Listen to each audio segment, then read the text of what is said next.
Simplification சுருக்குதல்ல இன்னைக்கு ஒரு some நம்ம பார்க்க போறோம். என்ன பண்ண போறோம் அப்படின்னா எல்லாத்துலயுமே 16 காமனா இருக்கு. 16 காமன் டேர்மா வெளியில எடுத்துக்க போறோம். இப்போ இங்க என்ன இருக்கும்? 16 வெளியில வந்துச்சுனா இங்க 1 இருக்கும். 16 ஸ்கொயர்ல இருந்து ஒரு டேர்ம் வெளியில வந்துச்சுனா இந்த ரெண்டுல இருந்து ஒண்ணு கம்மி பண்ணிக்கலாம். அப்ப 16 பவர் 1 ன்னு இருக்கு. 1 போடணும் அவசியம் இல்ல. இந்த 3 ல இருந்து ஒரு டேர்ம் முன்னாடி வந்துச்சு அப்படினா 3 ல இருந்து 1 கம்மி பண்ணிக்கலாம். அப்ப 16 ஸ்கொயர் பிளஸ் இங்க 4 ல இருந்து 1 கம்மி பண்ணிக்கலாம். அப்ப 16 கியூப்.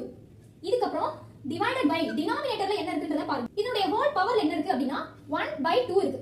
கரெக்ட்டா? இப்போ இங்க பாருங்க, இந்த நியூமரேட்டர்லயும் இந்த டேர்ம் டினாமினேட்டர்லயும் இந்த டேர்ம் ஒரே மாதிரி இருக்குல்ல. இத நம்ம கேன்சல் பண்ணிடலாம். அப்ப நமக்கு என்ன இருக்குங்க அப்படினு சொன்னா 16 அப்படின்றதா இருக்கு. அப்ப 16 க்கு பவர் 1/2 அப்படி எடுத்துக்கலாம். எந்த நம்பருக்குமே பவர்ல 1/2 வந்துச்சுனா அதனுடைய மீனிங்